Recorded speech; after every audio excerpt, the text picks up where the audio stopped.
नमस्कार, मी राजेंद्र शेंडे आणि आपण पाहतात थेट वार्ता. मित्रांनो, एका कवितेने महाराष्ट्राच्या राजकारणात पुन्हा एकदा चर्चा निर्माण केली आहे. शिवसेना उद्धव बाळासाहेब ठाकरे पक्षाच्या वर्धापन दिन सोहळ्यात कवी आणि दंगलकार नितीन चंदनशिवे यांनी सादर केलेली कांबळे ही कविता लाखो लोकांपर्यंत पोहोचली.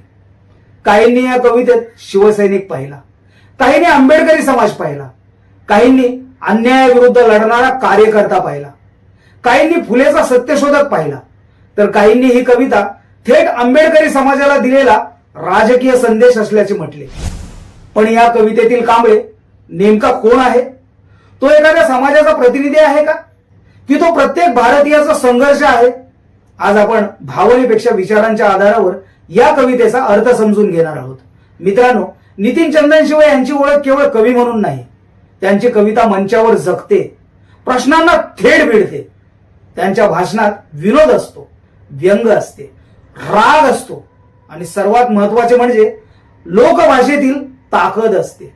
म्हणूनच त्यांची कविता केवळ साहित्य राहत नाही, ती राजकीय सामाजिक चर्चेचा विषय बनते. यावेळीही तसेच झाले. त्यांनी सादर केलेल्या कांबळे कवितेने अनेक प्रश्न निर्माण केले. मित्रांनो, आपण जरा थांबून विचार करूया. कवीने देशमुख का नाही वापरले? पाटील का नाही? जोशी का नाही? त्यांनी कांबळे हेच नाव का निवडले? कारण महाराष्ट्रात कांबळे हे आडनाव शेड्यूल कास्ट कुटुंबांमध्ये आढळते. पण या कवितेतील कांबळे कोणा एका जातीचा राहत नाही. तो संघर्षाचे प्रतीक बनतो, सत्याचा आवाज बनतो, वारंवार अपमान सहन करणारा तरीही आपल्या विचारांशी प्रामाणिक राहणारा हा कांबळे म्हणजे भारतातील प्रत्येक सामान्य नागरिकही असू शकतो. आज भारतात शेतकरी आहेत, कामगार आहेत, विद्यार्थी आहेत, महिला आहे, बेरोजगार युवक आहे, संविधानावर विश्वास ठेवणारा नागरिक आहे. या सर्वांच्या संघर्षात आपल्याला कांबळे दिसतो.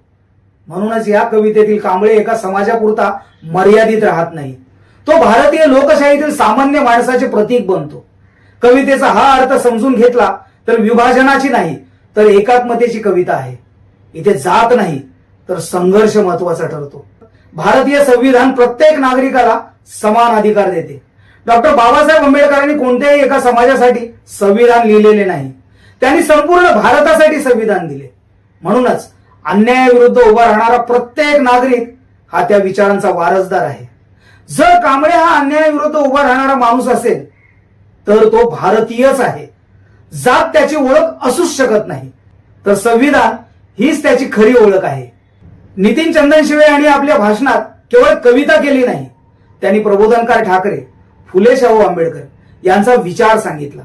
त्यांनी राजकीय संदेशही दिला आणि शिवसेनेच्या संघर्षाचा उल्लेखही केला.